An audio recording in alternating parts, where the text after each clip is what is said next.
joining us today from Indonesia, the Philippines, Nepal, India, Vietnam, Korea, and Thailand. So thank you for joining us today. Our webinar today is a part of Gaia AP's webinar series and is actually part two of our sessions on waste pickers and waste workers who have been at the front lines continuing their work during this COVID-19 pandemic. So last May 19, we held part one of this series where our members shared about their work with waste pickers and their experience working with them during this pandemic and recommendations on how to improve their welfare and safeguard their rights of their partner waste pickers.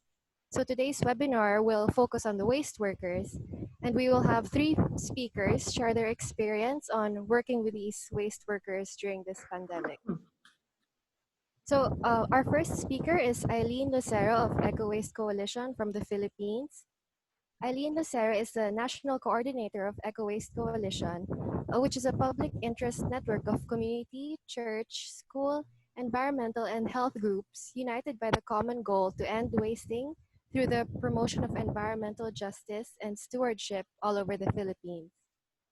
So the Eco Waste Coalition defines zero waste or walang aksaya as the synergy of principles, cultures, beliefs, systems, methods, and technologies that aim to eliminate wasting and ensure full and beneficial use of resources to restore ecological balance and provide for the needs of all creation. Our second speaker is Daru Setiorini of Ecoton from Indonesia. So Daru has been the Research and Program Development Manager at Ecoton since 2000. She is an ecologist with a passion in wetlands conservation, biodiversity protection, waste management, and sustainable development. So Ecoton is currently developing a zero-waste city model in GRESIK city to build a sustainable and decentralized waste management system at the village level to prevent waste leakage into waterways and open burning of solid waste in Brantas River Basin. And our third and last speaker is Jessis Kafam of YPBB in Bandung, Indonesia.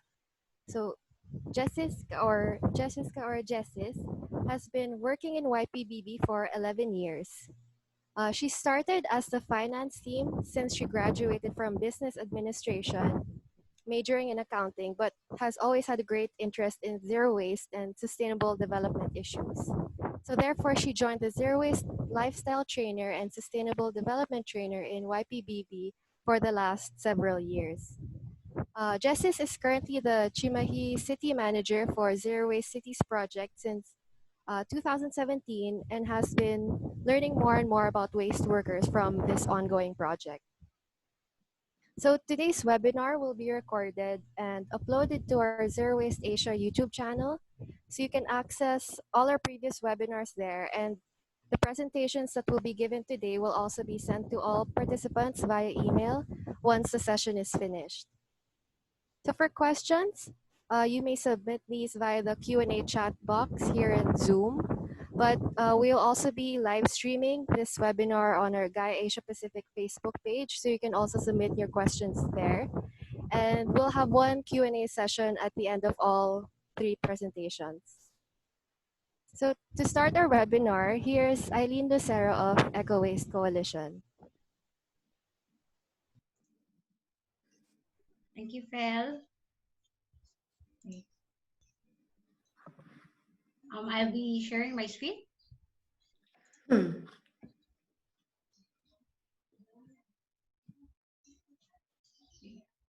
Welcome everyone and good afternoon. I will be sharing my screen. So wait.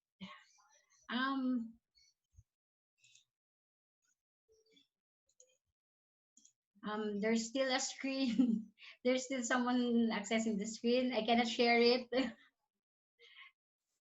Okay, thank you very much. So welcome at the Derby in August, a Gaia webinar series and on waste workers in the front lines. I'm about to present what are the experiences of waste workers here in the Philippines and what are their challenges and impacts during this COVID-19 pandemic. So First, I would like to introduce my organization. Eco Waste Coalition of the Philippines is founded in 2000. It is a citizens network of over 150 community, youth, faith, health, and environmental groups that advance environmentally sound, socially just, and sustainable solutions to waste, climate, chemical, and poverty crisis affecting the country. Eco Waste Coalition envisions a zero waste and a toxic-free society where communities enjoy a safe and healthy environment.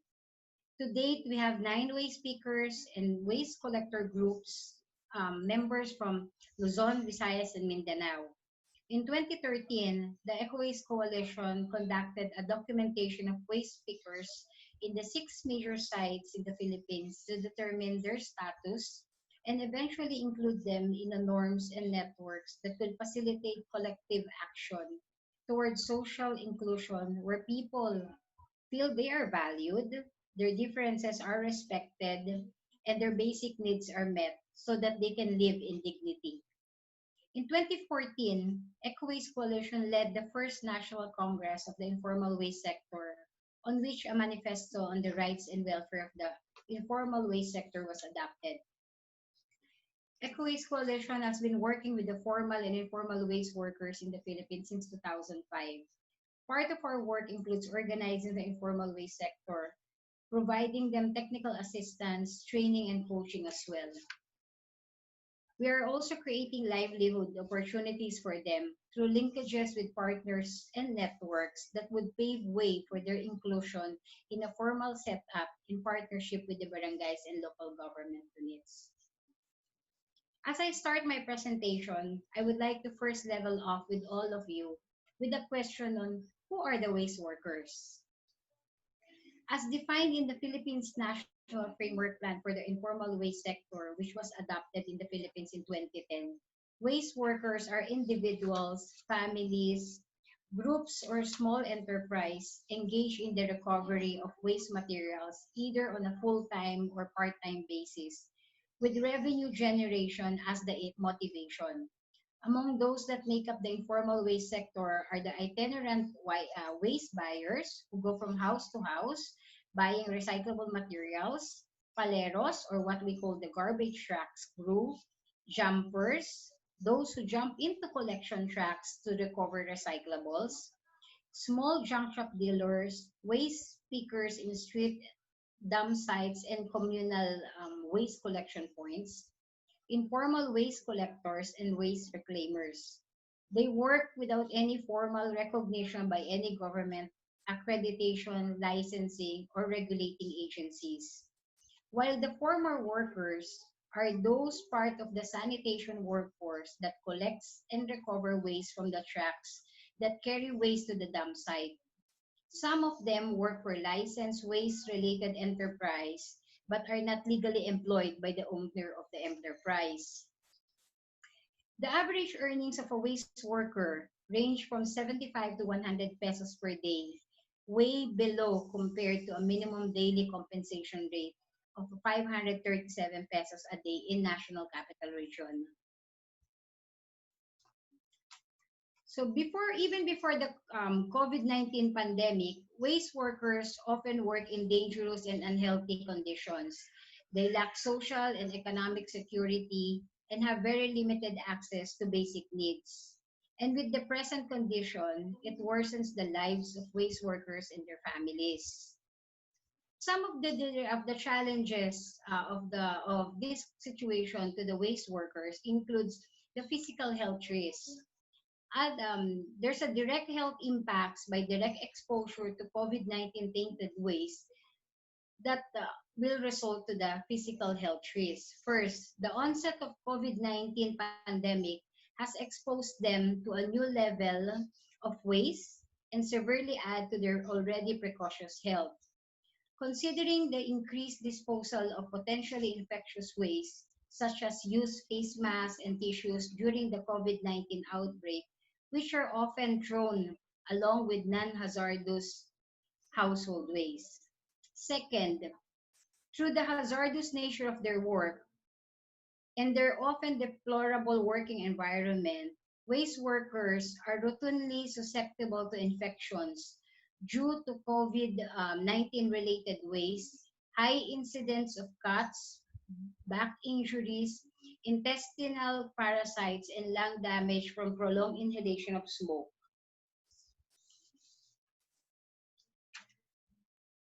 Third, once the waste workers got infected or got sick, they are often cannot afford to buy necessary medication.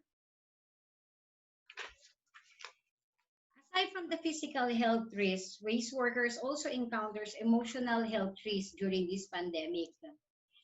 One is that there is an increased social stigma towards waste workers as possible carrier of the virus, since they handle, collect, and dispose of waste, especially unsorted discards, which may be infectious waste,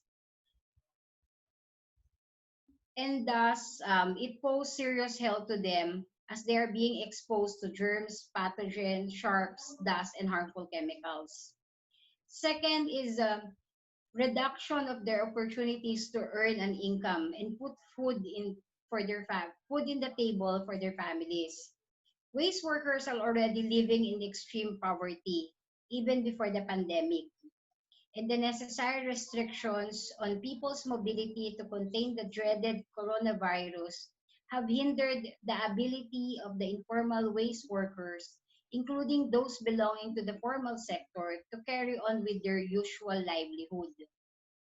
For example, itinerant or mobile waste buyers who used to move around the city to buy recyclable waste materials now have to stay home in line with the government's policy to control the spread of COVID-19. And then third, considering that the no work, no food on the table situation of the waste workers, it will exacerbate mental health issues, especially if a waste workers have small children who are crying due to hunger. Resort would always be to borrow money from others, and this borrowing cycle issue is extensive enough that would result to anxiety brought about by the mounting debt and the inability to pay these bills. There is no doubt that people in waste sector toil under an apathetic state policy and governing environment. Despite their pragmatic, fiscal, societal, and ecological impact to the communities they live in, the government has yet to institutionalize marginalized inclusive policies and regulations that will defend their rights and guarantee occupational stability and social protection. Here are the possible impacts of COVID-19 to waste workers. First, there would be an increased number of children on becoming waste workers than going to school. With no income and no savings, waste workers who are parents would not be able to send their children to school during this time or buy other necessities for their online schooling. Second, impacts of the lockdown on the global economy in general and the waste management sector in particular will result in financial crisis, with the waste workers and small scrap dealers having no cash reserves. Waste workers will get lower prices as dealers seek to clear their existing stocks. Oversupply of recyclables will ensure a low prices for recyclables for the future. Third, there would be a falling value of recyclables in the future. Cheap virgin plastics and the stigma of being a possible virus carrier has made recyclable plastic and other recyclables less attractive, resulting to reduced demand and reduced prices. Once the lockdown is over, stockpile recyclables will flood the market, further reducing prices. Lower prices and higher supplies will hit the bottom of the recycling pyramid the most in the coming days. Fourth, one of the most impact of COVID-19 for the waste workers is the prominent call for the use of waste incineration. It becomes attractive in receiving high and low value recyclable materials. Thus, there is a possibility that it may become the new norm forward, undermining the recycling activities and livelihood. With this current situation affecting the waste workers, we are appealing for all stakeholders to first, for the household and commercial establishments, please segregate your waste at source. Dispose of used masks and gloves separately because at present, used masks are mixed with other discards which may infect waste workers. Put it in a separate bag, sealed and label them. Cover all waste cans. Provide access to soap and water to waste workers for hand washing during collection. For the local government units and the private companies or cooperative, they must provide the right set of personal protective equipment to protect the waste workers against the dreaded virus, or rent and have the waste speakers or waste workers familiarized with COVID-19 prevention and safety measures. Also provide hand washing stations at their work site and sanitary gel or alcohol in their collection vehicles.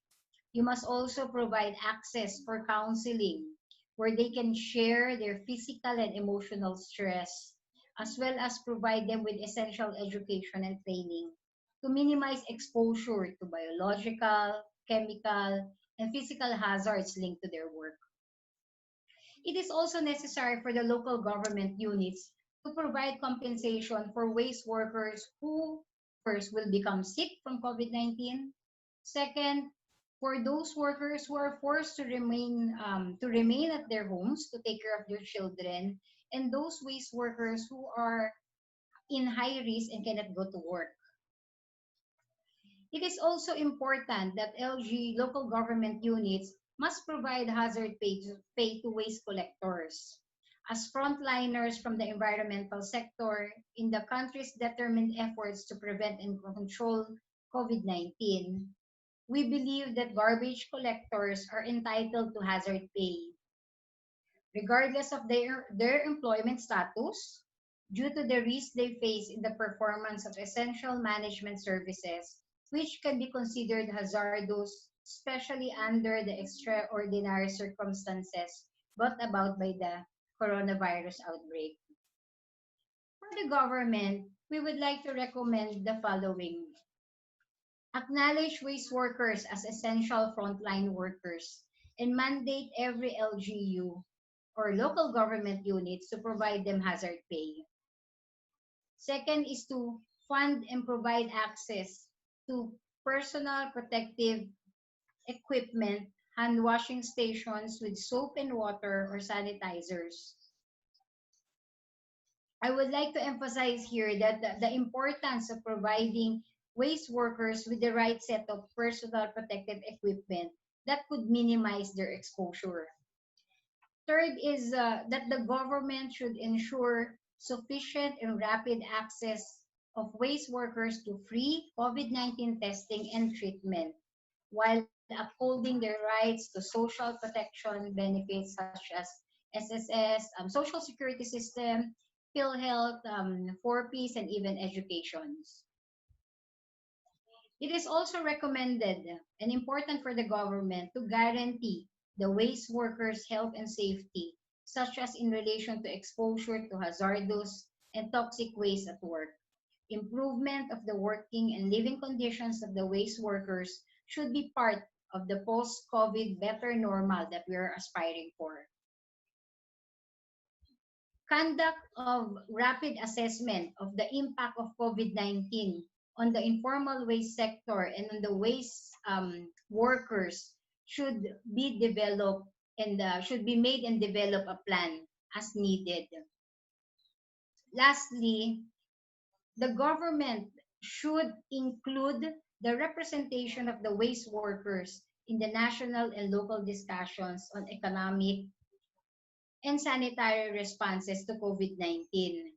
They are the ones who really know what they are um, experiencing at the moment. So they are really the right stakeholders to be included in such discussions, especially if it is for their sake and for their sector. Last, there is a need to conduct the above recommendations in a rapid manner. as members of the informal and informal workers are in dire straits following extended work stoppage due to COVID-19 public health emergency. Lastly, before I end my presentation, I would like to leave this food for thought for everyone that despite the risks involved, waste workers unhesitatingly do their job even without any basic personal protective equipment, exposing self and family in exchange for a small amount that could fill and feed in these challenging times. For now, our waste workers really need your help. Our member group, Mother Earth Foundation, who are also working with various local government units in building zero waste model cities, has initiated Project Tuloy, a call for donations to provide assistance to 1,600 waste workers in their zero waste communities as they continue to provide waste collection services. These 1,600 waste workers need healthy food and personal protection equipment. Among the initiative of Mother Earth Foundation is Cocina ni Juan, a community kitchen with aims to provide healthy and freshly cooked food served in reusable containers to waste workers. They also have the zero waste relief, whereas in other areas, Mother Earth Foundation Philippines will be providing relief pack containing rice, sanitation, essentials, and vegetables, also to support small farmers. So yeah, if you have the means, please donate now. Um, the information is shared in your screen, and if you need some more infos, you may you may visit the Facebook page of Mother Earth Foundation. Thank you very much. Thank you, Eileen. So again, if any of you are financially able to give donations for the waste workers here in the Philippines, you can access the donation information about the donation drive or relief drive of Mother Earth Foundation on their Facebook page. So again, if you'd like to send in some questions for our speakers, you can submit these via the Q&A chat box here in Zoom and also on our Facebook page, Gaia Asia Pacific, where we're live streaming the webinar, and we'll have the Q&A session in the end. So yeah, our next speaker, our second speaker, is Daru of Ecoton. So go ahead, Daru. Okay.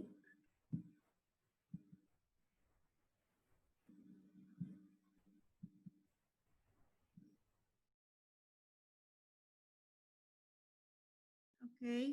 Um, I will start my presentation.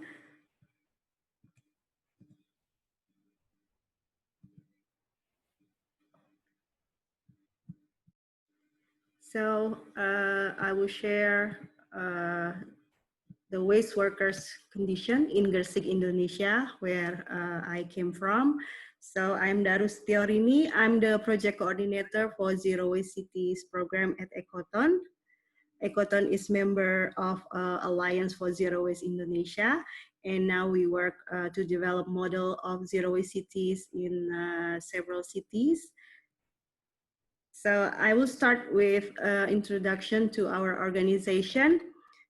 Ecoton is a NGO based in GRESIK, and our mission is to be part of solution in strengthening community participation for sustainable river basin management in Indonesia. So Ecoton was established in year 2000 by a group of biology students of Airlangga University in Surabaya. And we developed three pillars. We call it READ. That's an acronym for Research, Education, and Advocacy. It aims to strengthen community participation for integrated river basin management by protecting water resources and preserving wetlands ecosystem in Indonesia. And right now, work intensively in Berantas River. So our activity usually to monitor the industrial wastewater disposal because the river is very important, is the source of drinking water supplies for millions of people live in the cities in East Java. And we also monitor the domestic pollution sources. As you can see, in Indonesia, rivers is heavily polluted by waste, especially plastic, and people still get used to dump their trash into the rivers. And also the other pollution sources, bad sanitation and hygiene, open defecation in some rural area is still happening, and also a river used as a dumping site of trash along the river. And at Ekoton, we also conserve our biodiversity by establish a fishery sanctuary area. The fish sanctuary goals are first to preserve riparian habitat or riverbank habitat for native fish and river animals, and to control river pollution and improve water quality.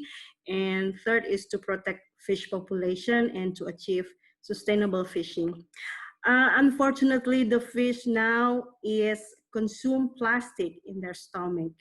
And we found in our research on microplastic that 72% of fish sampled in Surabaya River already contain microplastic in their stomach.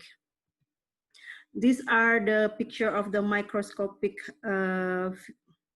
slide from the fish content, yeah, fish stomach content. As you can see, there's a sparkling particle of microplastic here on the left, and also some microfibers. We find it in the stomach of the fish. Not only microplastic, we also found macroplastic. So it's big enough to see with our own eyes, like a piece of plastic bags and ropes. And this is our office and laboratory. We also have a training center for the river education program for students. And our activity now still focused to clean the river from diapers, because we found that 47% of waste in the rivers is diapers. So this is the composition of waste in the river. We did brain audit in July 2019. So diapers consist of 47% of the waste in the river, and followed by a sachet and or a small pouch 12%, styrofoam 11%, and plastic bag 11%, and others. So these are the ways we found in our river Brantas. This is the situation in Brantas. There's a myth in Javanese people that the soiled diaper should not be burned. So to prevent the diapers from getting burned, people dump in the waterways, and they believe that if they dump in the waterways, the baby will feel calm and feel cool at the bottom, and they don't get sick or skin rash. So we calculate every day there are about 2,940,000 pieces of diapers produced by the toddlers that using diapers. And we predict that 40% of the diapers leak into the rivers per day. So it means about 1,176,000 pieces of diapers were dumped in the Brantas River. This is the condition. Mostly people dump from the bridge. So you can see the bridge is diapers spread along the bridge foundation like this. So of course, the waste not only diapers. In GRESIK city, we have population about 1.3 million people.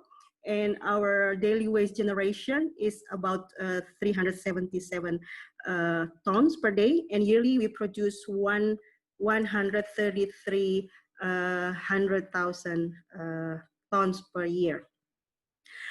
Unfortunately, 70% of the waste produced from the people in GRESIK were not collected because the government only can provide service for 30% coverage.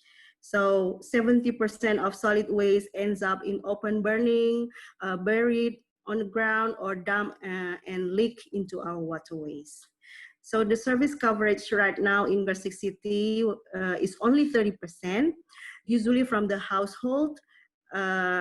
It's collected to the intermediate transportation station, or we call it TPS 3R, or it's the same with material recovery facility. And from that intermediate transfer, the government provide transportation using a truck and send the waste to landfill. Every day, there are about 133 trucks goes to landfill and bring the waste total 797 cubic meter per day. This is the landfill in GRESIK City. It's now almost full and government is preparing for its closure. So this is the solid management system in GRESIK from the waste producer. Usually it goes to two different routes. For the recyclables, usually government encourage the community to build or to operate waste bank, but it's very small amount of the waste that can be treated in waste bank. Most of the waste goes to MRF or TPS 3R or the intermediate transfer station, but all of them, we can say it's unsorted waste, so it's all mixed waste. In some TPS 3R or MRF, small amount of the waste are segregated into organic, recyclables, and residual.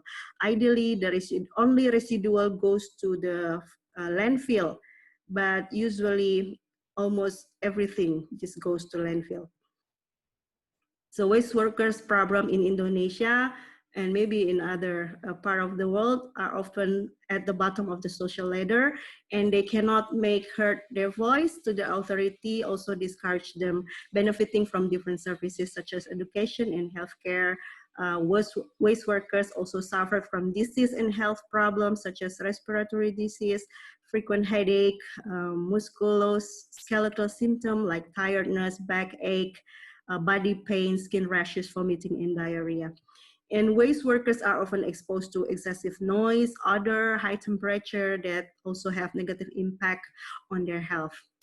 In Ringinanom, in our village, we operate MRF or TPS 3R, but the situation is the waste workers have a lack of attention from the government on the waste protection. We have limited number of people who willing to be work as a waste worker. It's the last option job for people here. And the salary is under minimum wage. I think it's about half of the minimum wage right now. And we have lack of personal safety equipment, lack of discipline of workers to wear protective clothing, work in high-risk condition, but no health insurance provided, lack of training to improve knowledge and skill in waste handling properly.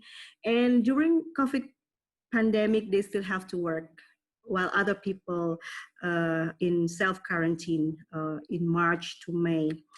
And during COVID, they also earn less income due to the decrease of recyclable sales. Some junk shops were closed and the price declined significantly. So it's really, they really suffer from the COVID. And I have a video here about the waste workers.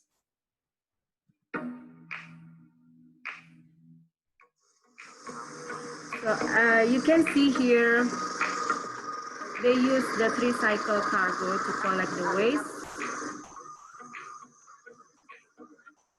We start to segregate the waste in the cargo, but only small amount right now. Daru, the video is not shown on the screen.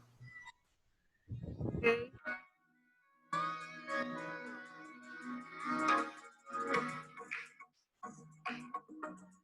Okay, it's there now. Yeah, so this is the tricycle cargo motor we use to collect the waste from house door-to-door collection. So we put the organic waste in the drum, blue drum in the cargo. And this is the unloading waste process. All the waste unloaded.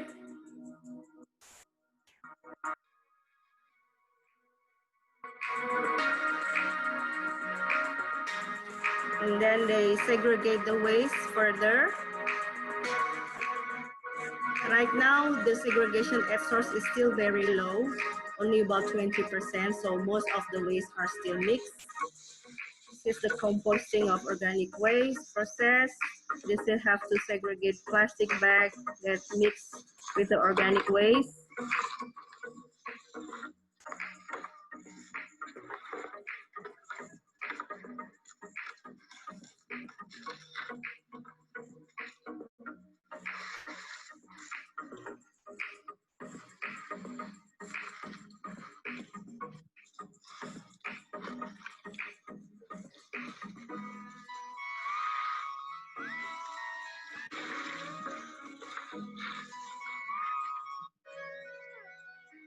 And the residual waste will be sent to the landfill.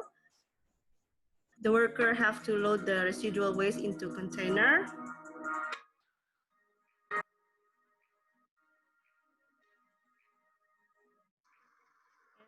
How they transport the container to the landfill.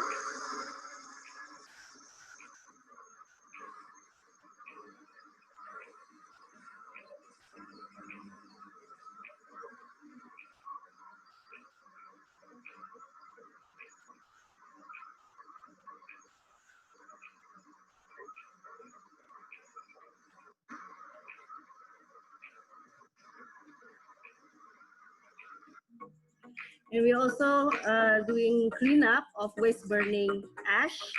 Previously, the workers burn all the waste in the garden of the MRF, but now we clean it up and we change into garden. So this is the video, and now I will back to the presentation.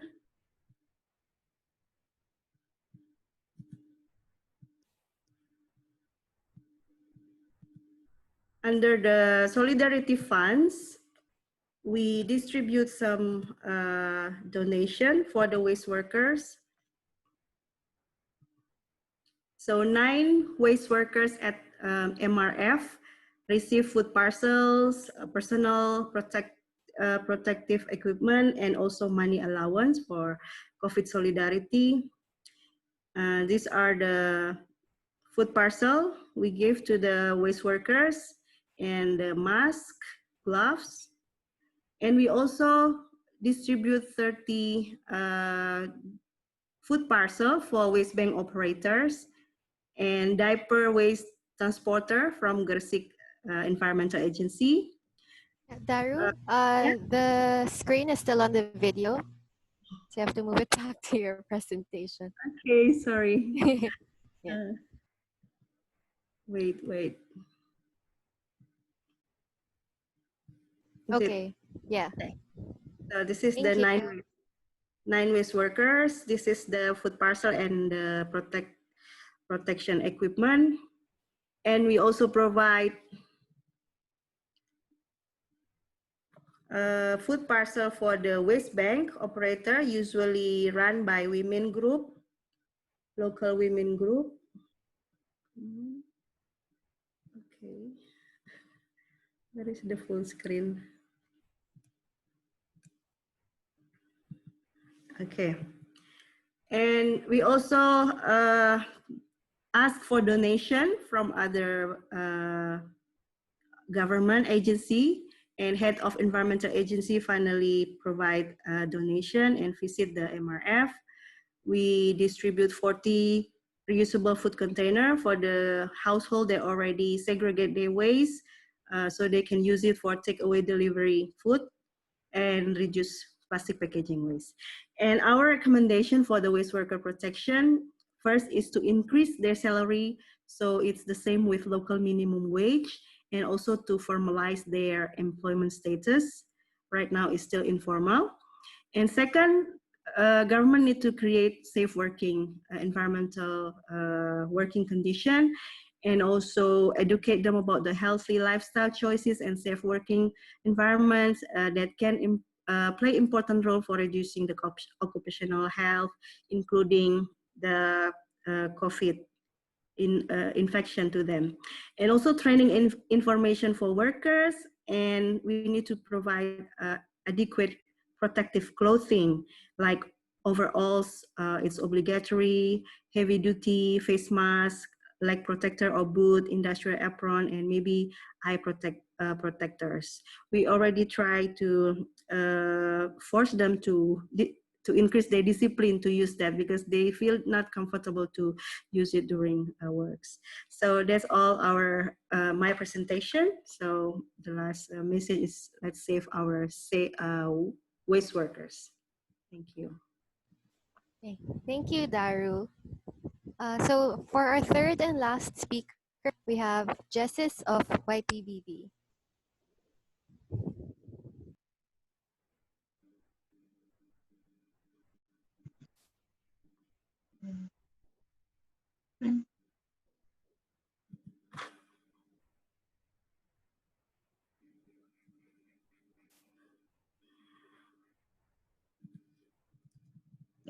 Is it on now?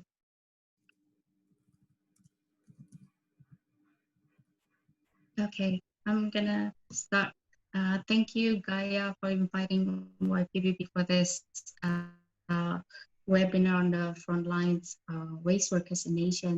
Particularly, I'll be talking about the Indonesia waste workers. Earlier, Mbak Daru was the part in Eastern Java. Now I will go to the western part of Indonesia, in Java, and it's about greater Bandung area, which contains Kota Bandung City, and then Cimahi City, and then some of the Bandung Regency area. So YPBB is a local not-for-profit organization, and we're based in Bandung, and our vision is to achieve a sustainable, high quality of life. And our mission is to support the communities in understanding and implementing sustainable lifestyle through education by giving the training of zero waste lifestyle, zero waste event training, and the sustainable development training. And then we also develop the community, and then developing the social community capital, and we're also developing the habits. And so in 2005, there was a landslide in Lewi Gajah landfill in Cimahi, located in Greater Bandung area. There were 150 fatalities at that time. So in Bandung city, you can see waste piling up everywhere in the corner of Bandung city. And starting from there, YPBB focusing on the zero waste issue. Beforehand, it was every year we have different themes in accordance to the Earth Day themes, but since 2005, we're focusing on the zero waste issue, and we think that waste can be an entry point for us to go to bigger issues such as sustainable issue that we visioning.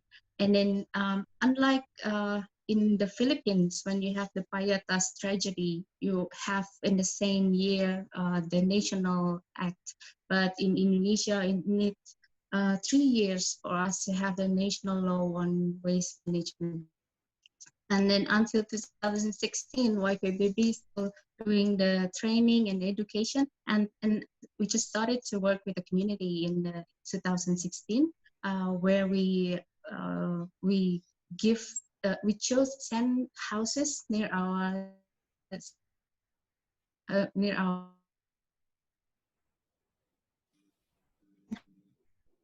at the head of the community. We chose them because they are the change agents within the community. So we thought if we give them the the home composting facility, they can then introduce to the people surrounding in the neighborhood to start doing the composting in their houses.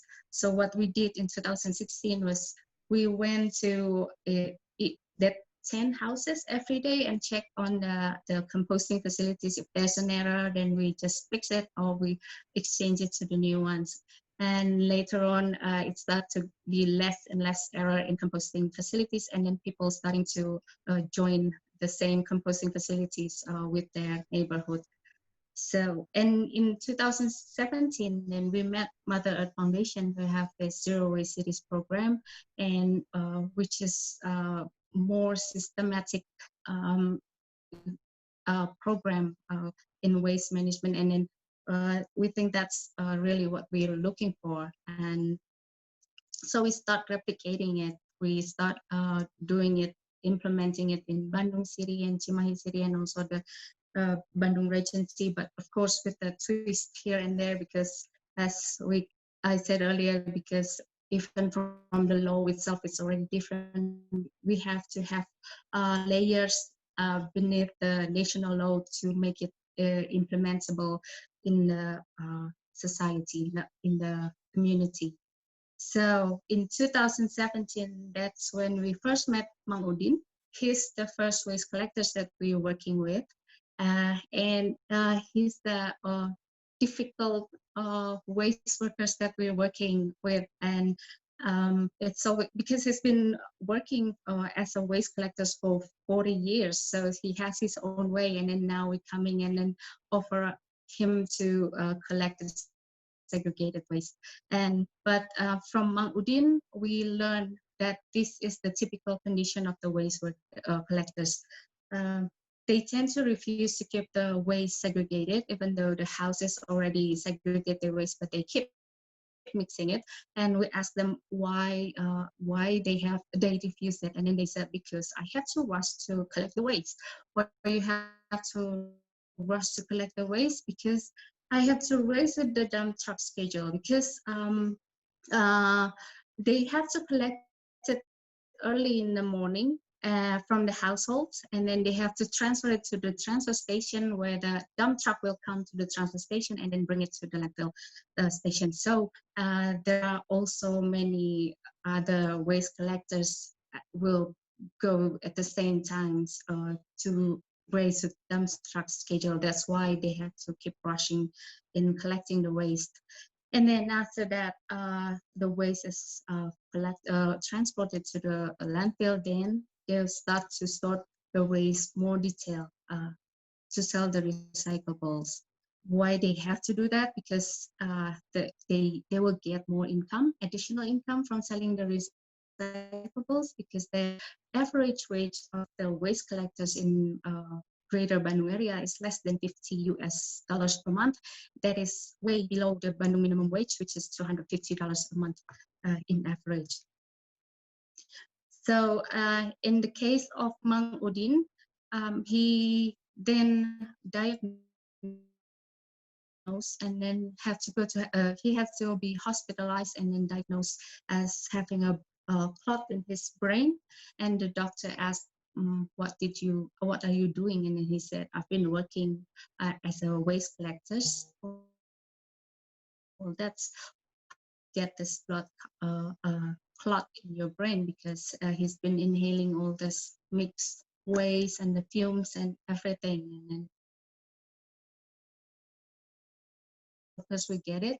In the case of Mang Udin, he needs 40 years working, and then he starts to feel it after 4 decades of collecting.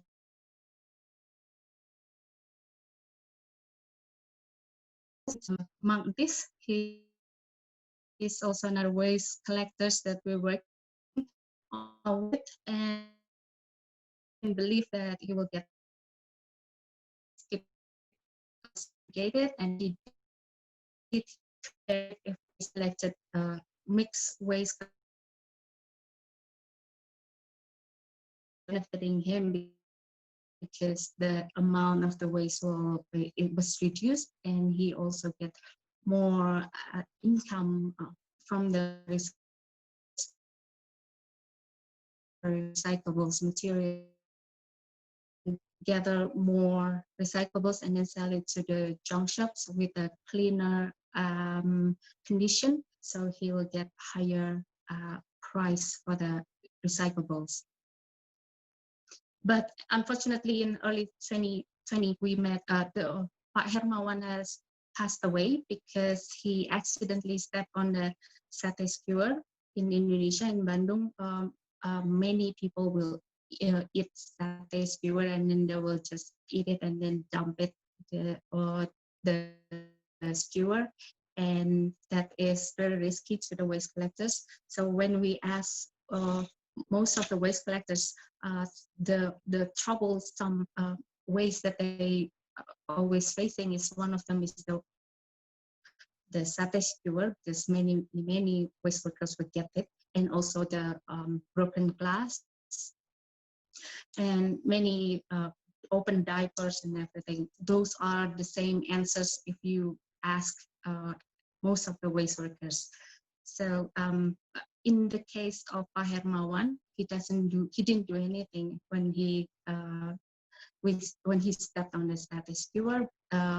So he passed away because of the tetanus bacteria. For Mang Udin case, he said he also get it before, but then he will go to the local clinic and get the shot. So he's okay. But then Mang Udin also passed away after this year. So Pak Hermawan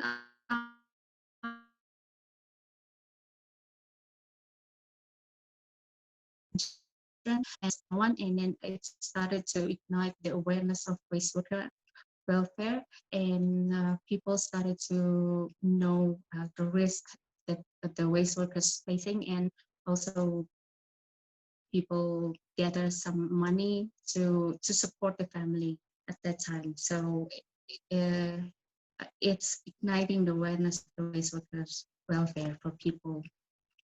And in February 2020, in Indonesia Waste Awareness Day, we did the free health check for the waste workers in Bandung area, for the waste workers that we are working with. So we work together with the local clinics and also the environmental agency. We give them the health check, it's the blood pressure and all this basic stuff. So yeah, more aware about the free health, the health check. The typical condition of the waste collection, formal workers, so they have no benefits, they have no health insurance coverage. This all happened because they're not within the municipal system, so there's no one to guarantee about their health insurance coverage. That's why we stepped in at that time, or PBB stepped in to give them the free health check. And during the COVID-19, where most of people have the privilege to stay home and still work, there are still some people that have to go out and still work. For example, this is Mang Ali, and he said he's actually afraid to go out, but he can't do anything because he's more afraid if he doesn't collect the waste, then the waste will be more become something more worse, because it's the source of the disease. So what he was saying, that please be mindful about the waste collection, since they're not the government officials, and their income is dependent on the payment from the community. And this time around, because people are staying at home and some of them didn't get the income, so they cannot give the waste workers more additional income as well. So, but in some places and communities, there are also some communities that provide this kind of washing station, so the waste workers can wash their hands after finishing collecting the waste and everything. So yeah, what happened during COVID-19? There's increase in volume in the household waste, but they still have to collect the waste during the pandemic, which is exposing them more to riskier virus and everything, and then the income from selling the recyclables decreased because the junk shops are closed, and less income from the community because most people stay home and don't get income. So we did the fundraising during the pandemic time. So it says that we're still working for you to manage your waste. And thank you. And it wasn't that hard to get the fund raised, and it's in the Legacy and Prosperity Index 2019. Indonesia is in the 5th position for the social capital, which means that in social relationships, social norms, and civic participation in country, which means that people are willing to help other people, strangers, and it's really happened in Indonesia. We all throughout Indonesia, we collected hundreds of billions of rupiah during the pandemic, even though a small portion of it goes to the waste workers. And for YPBB, well, it happened because Indonesia have this value called gotong royong, that means helping each other. So it is not a new thing for Indonesian people to do this. So in YPBB case, we are targeting, initially it was $2,000 for around 300 workers that we're working with. But then within 4 days, we already reached that, and then passed that target, and then we get $4,000 in total. And there's also another $3,000 from the Emergency Solidarity Fund from Gaia. So we added more, it can cover more waste workers and also the composting workers, that not just those people who are working with in our project, Zero Waste Cities project. So we provided them was the and then the gloves, hand sanitizer, and hand soap, and also the leaflets about how they should handle the waste during the pandemic. And also wanted to provide the vitamin, but at that time people did the panic buying, so it was so hard to find the vitamin at that time. That's the vitamins that's supposed to be for those people who's in need, and then we have to go out to still working. So we replaced it with honey at that time, but nowadays we can already get the vitamin. So those are the people who get the fund, the help. And the other waste workers in Bandung City, Cimahi City, Bandung Regency. And why we did the fundraising? Because there's the absence of the government's role in waste collection sector, which is the collection from the households to the transfer station, because government only cover the transporting the waste from the transfer station to the landfill. So that's why these waste workers did not get the personal protective equipment, because no one is have the obligation to provide it to them. That's why we stepped in. But so our plans and recommendations for the waste workers' welfare is the plan is because currently waste workers in the cities across Indonesia are still informal workers. So this condition makes it impossible to achieve adequate work standard, including the adequate safety standard. And it is also impossible for the government to apply the policy that would ensure the welfare of the workers.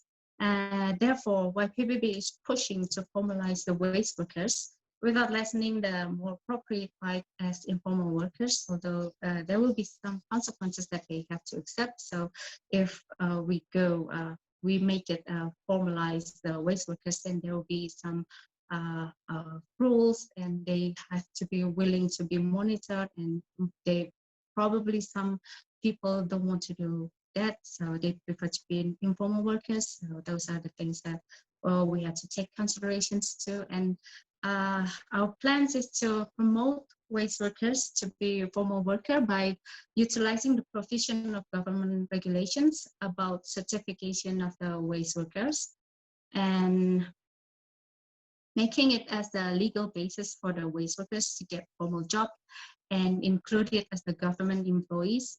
And they will be applied in the local regulations and mayor's decree of Bandung and Cimahi. And then we're also promoting the waste worker to be formal worker by assisting the government in developing facilitation programs and trainings and empowerment informal workers in order to then become the formal workers. And we also advocate for local and central government to develop the financing policies that are able to fund the proper waste management, including for the waste workers can be paid properly, meaning that they will become the official government employees. Therefore, they will get all these health benefits and etc. And our recommendation is a just transition. Waste worker situations becomes harder because aside of they being informal workers, also because their income depends on the selling of the recyclables materials, which mostly are plastic, and this will be against our zero waste efforts. So there's the need to develop a systematic program or campaign about a just transition for the waste workers to eliminate the dependency to plastic and obtain other sources of income that are more compatible with zero waste. So YPBB will try to develop the scheme where the waste workers manage urban farming and the yield from the urban farming will become their additional income. So this is just one idea, but there are many other innovations that need to be developed.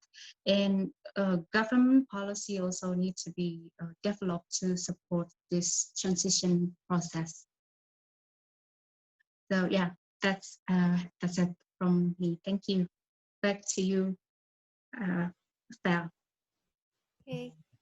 So thank you, Jessis, and thank you again to Eileen and Daru for your presentations. Now we move on to our question and answer session. So again, if you have any questions that you wish to ask our speakers, please send them to our chat box here in Zoom or through you can comment it on our Facebook live stream and we'll try to answer them during the time we have left. So we currently have some questions already submitted. So I'll read one out from Nirmala of Hasirudala in India. So Nirmala asks, post-COVID-19, what are the steps undertaken to work on their mental health issues? So maybe we can ask this to Eileen, since you mentioned about the mental and psychological support that the government should be giving to the waste workers. Thank you, Fel, and thank you for the question.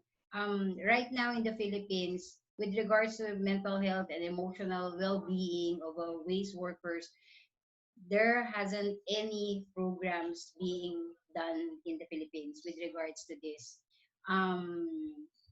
It is that is why it is one of our recommendation that local government units and the government itself should establish access to counseling because these are very much needed by the waste speakers nowadays and we are hoping that there would be voluntary counselors or medical professionals that could assist these waste pickers or waste workers in their area. Thank you, Fel. Okay. Thank you, Eileen. There's another question. Waste workers are not getting enough safety kits, and contractual workers are at a very bad situation. So how do these waste workers and contractual workers keep themselves safe with minimum equipment? So they're also asking for any tips that you might have when the situation is they don't have enough um, protective equipment to keep themselves safe. So any one of our speakers would like to answer this question? Maybe I can answer that. I think with the minimum protective equipment, we should provide the basic minimum. At least we should provide strong gloves and face mask. That's it's obligatory, and also they have to wear their cover all suit during their work. And then we also need to educate them, and yeah, if we can provide them relief, yeah, we can give them food relief to increase their to maintain their good health, and yeah, to keep them, reminding them that they need to protect their own health and they have to be careful when they're doing their work. We also give them knowledge about the hazard of plastics or any waste they can contact with. So I think we still need to yeah, be with them frequently and keep reminding them about that. At least that's what we can do here for the waste workers. Thank you, Daru. Next question. Aside from relief packs, what other things or support do waste workers need during this pandemic? Jessis, maybe you can answer this one.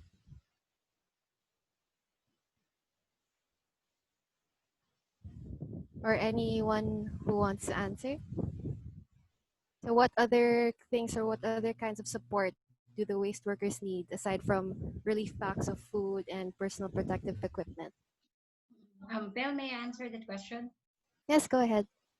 So aside from the relief packs, which is very important for them to during this period, those relief packs contains the foods, the fruits, and the vegetables they need to keep them healthy.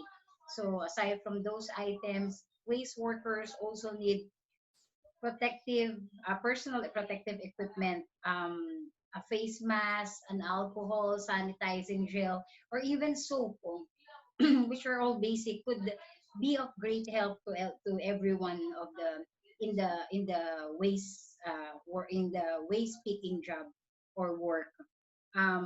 They might also want to provide some orientation and education materials so that the waste workers would have something to learn from and exercise and practice. For example, simple tips and education like having a separate clothing when going to work and before going home.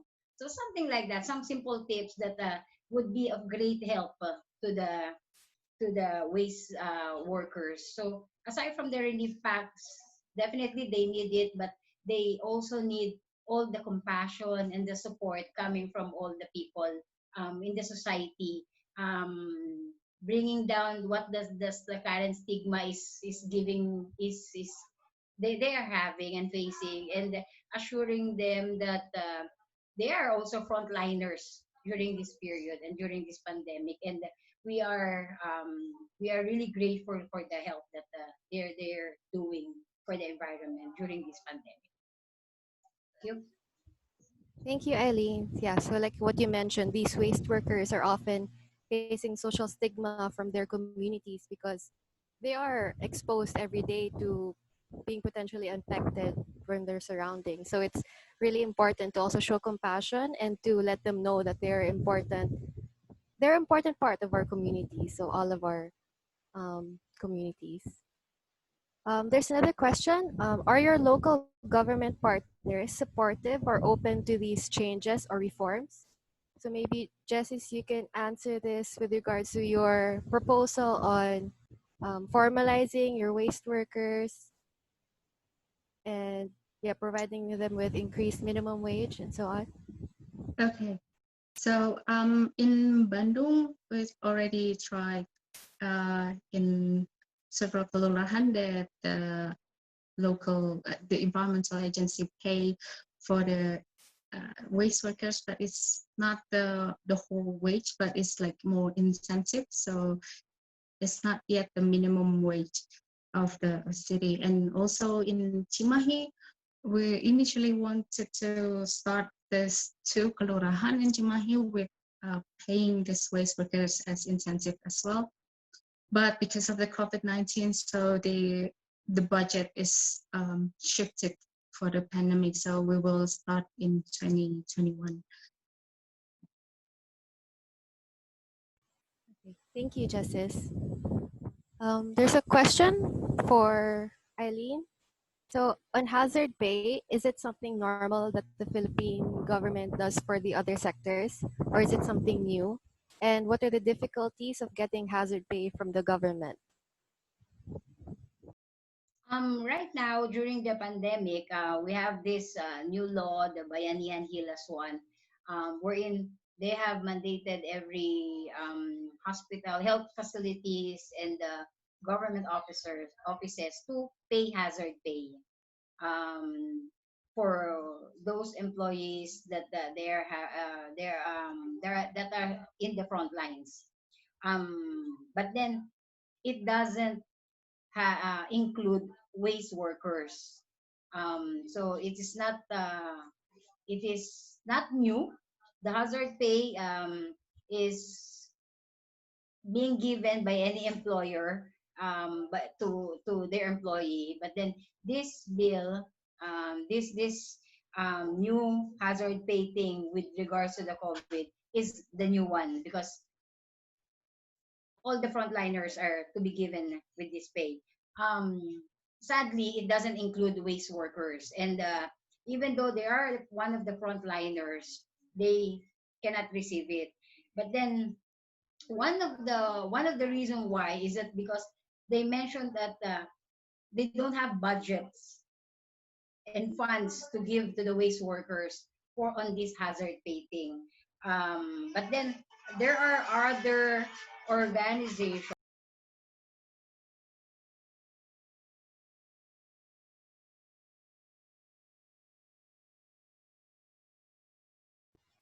Thank you. You're muted, Eileen.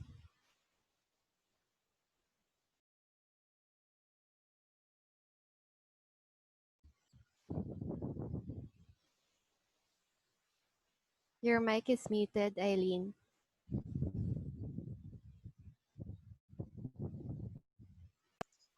Hello. Okay, there. Yes. Yeah, go Okay. ahead. So, but then there are other there are other local government units, one of which is Navota City, which is one of the zero waste model cities that Mother Earth Foundation has been working with, who has offered and adopted a resolution for the waste workers for them to be given hazard pay. So what we're thinking is that if one city can do it, then it is possible for other cities. So we're just very curious right now, because the Department of Budget and Management um, mentions that there is no funding at all with regard to the hazard pay for the waste workers. But then if one city wants to have to give it to the waste workers, it is possible. Thank you, Eileen.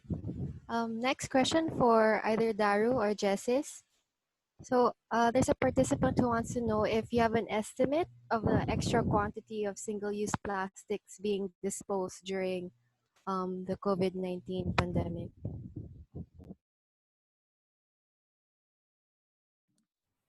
Yeah, there was a webinar about that, discuss about the amount of plastic produced during pandemic, but I don't really know how many the plastic increase, but because I have to look back again at the webinar material. So right now, I don't know, but maybe later I can send you the information. Okay, thank you, Daru. And the same question was actually posed earlier, and Eileen mentioned that for the Philippines, we don't yet have an estimate of the plastic waste generation and consumption during COVID-19 due to the current restrictions in waste collection points and dump sites. But they'll make time to research about this next month. So, okay, next question. Any of the speakers can answer. So, what do what do you think about how corporations that produce single-use plastics or unrecyclable plastics to be responsible for to the waste workers' quality of life and overcoming their dependence to plastics for income? So, any one of you can answer, or all of you can answer.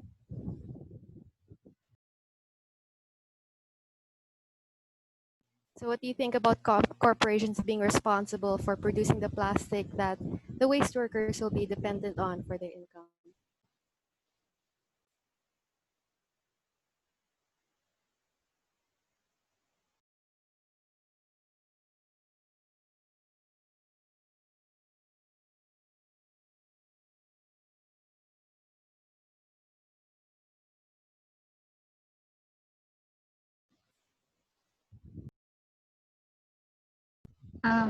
I will try to answer.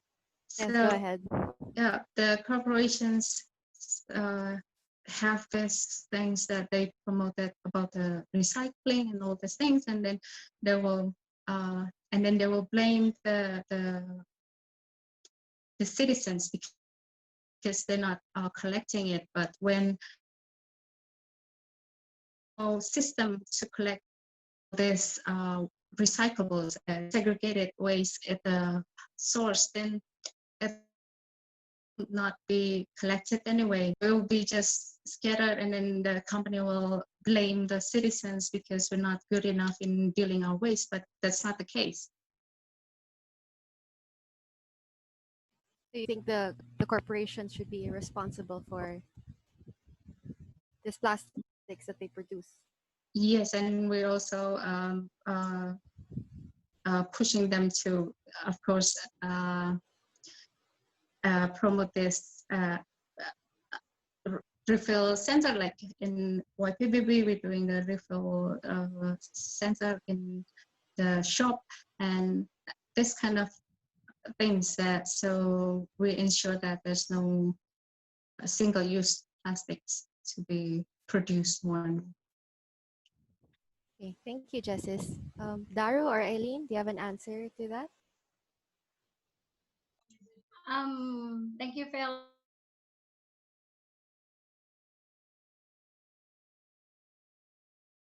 This plastic doesn't have any value for the workers. Corporations should be responsible for their own waste, especially if they're the one producing it. Single-use plastic is a big mess for the waste workers because instead of collecting and finding other recyclable plastics that can be sold to the junk shop or small scrap dealers, what they can find is mostly single-use plastics placed in the dump site, where in fact they cannot sell it. They find these single-use plastics mostly in laminates, in sachets, as we call it in the Philippines. Most of them are the biggest in biggest numbers. We the waste workers found in the in bins, in the dump sites, or in any common waste collection points. And since it doesn't have any value, it just adds up to the to the pile of garbage being sent to the dump site with no use at all. So um, single-use plastics is doesn't have any um, benefit for waste workers. Thank you. Thank you, Eileen. Daru, do you want to add anything? Yeah. Uh, Single-use plastic producer, yeah, they should responsible for managing their waste, yeah, after use by the consumer. They have to, yeah, in a extended producer responsibility scheme, they should be held responsible. But for now, we don't have any regulation that can push them to do that. And so far, in Indonesia case, some company have program corporate social responsibility that helping not the waste workers, but usually the waste bank operation, not provide the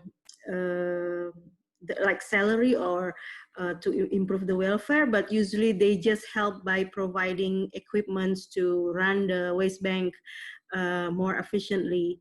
Yeah, in the future, I think yes, the plastic producer should be held accountable to manage their single-use packaging, and it could be by improving the welfare of the waste workers and waste collectors under the government regulation.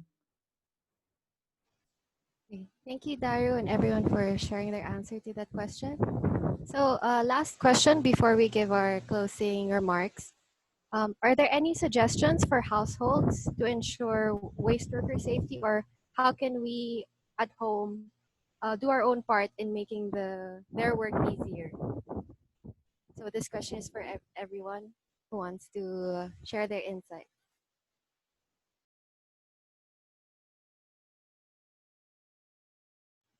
So I guess how can we do our own part in contributing to that compassionate treatment to our waste workers who are still continuing their work every day during while we're all in our respective homes on lockdown. Yeah, maybe I can answer first. What we can do to help them, first we have to show our appreciation to them and respect them, and also we have to segregate our waste. We don't mix the hazard waste like sharp objects or other infectious waste in mixed with other waste, so it will make them easier. And then in here we have to pay the collection waste collection fee. Usually people don't pay it regularly, and that also will slow down their payment. So it will be good if we also contribute to make they have their money on a regular schedule, so it will be easier for them to improve their welfare. And also we can help them by like fundraising for them, and also to push the government to make a regulation that protect their welfare and their safety in all MRF operation in our city. So yeah, I think that's what we can do. And yeah, for the regulations, for the local governments, because when they've already have the regulation in place, they should have have the courage to do the law enforcement, because it's there. And of course, when they do that and really apply the regulations, then the people will follow and then do the segregation. Of course, it will help the waste workers. Eileen, do you have any inputs or Yes. Yes. go ahead? Some of the easiest part that a household or a business establishment can do is definitely segregate your waste at your source. Um, Everyone has used masks and gloves, so please separate it from the household waste that you had. You could put it in a separate bag, sealed it and label it, so that it would not infect any waste workers when they come to pick up and collect your garbage. Next is we could we could all do is cover all our waste bins and wait for the collectors to come before before food bringing it out. And another thing that we could help is, since we're already segregating our use mass and other household waste, might as well segregate those that can be recycled and can be sold eventually afterwards, so that we could give it to the waste pickers, and they could sell it later on, so that they could have additional money to buy their foods for their kids. simple things also is to provide soap and water to the waste collectors or waste workers during collection, so that they could wash their hands um, during especially when when they are collecting your waste, or even give them water, because they too need this this assistance and appreciation from us. Yeah, thank you. So we can all definitely do our part in fostering a more compassionate and caring society to make our waste workers feel that they are important to our community right from the safety of our home. So thank you everyone for sharing your answers, and thank you to all the participants who submitted questions for our three speakers. So any last words or closing statements from our speakers before I officially close the webinar?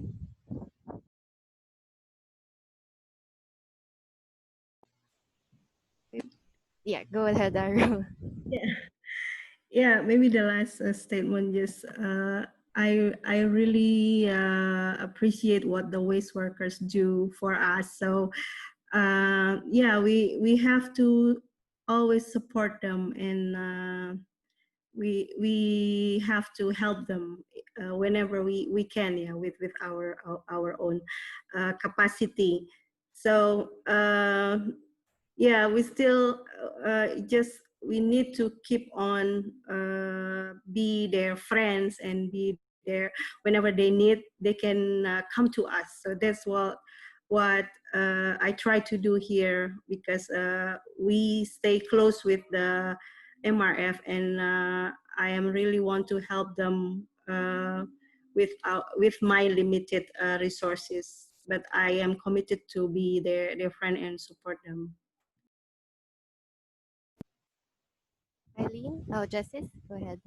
Um, for us, it is a humanity aspect. So it's not just about the project work or the organization work, but waste workers is all about humanity. So we will do everything, our best to, at least, yeah, in our fight is to formalize the waste workers. Thank you. Eileen? Yes, well, thank you. My last message is that waste workers risk their lives in the performance of their essential waste management services, especially during these extraordinary circumstances brought about by the coronavirus outbreak. So please, if you happen to meet or to see a waste worker, a waste speaker, a waste collector, um, just tell them, say to them hi, and ask them how are they, so that for a moment they could express what they feels, and they would feel your appreciation, and then for somehow you might be surprised, it could even lessen the mental health and the stress and anxiety that they are facing. Thank you. Definitely agree. So again, thank you, Eileen, Jessis, and Daru for your presentations. And thank you everyone for joining us and participating in Learn by the Nuggets, Gaia Asia Pacific's webinar series. So again, today's webinar has been recorded and will be uploaded to our Zero Waste Asia YouTube channel. So you can also access today's webinar as well as our previous webinars there. And today, the PowerPoint presentations that were given today will also be sent to all participants once the session is finished. So our next webinar from our Learn by the Nugget series will be on organics management, specifically on how to do biogas from your home on July 7. And there will be another one on plastic food packaging on July 16. So you can see the schedule and the speakers as well as the registration link, which I will also send to the chat box.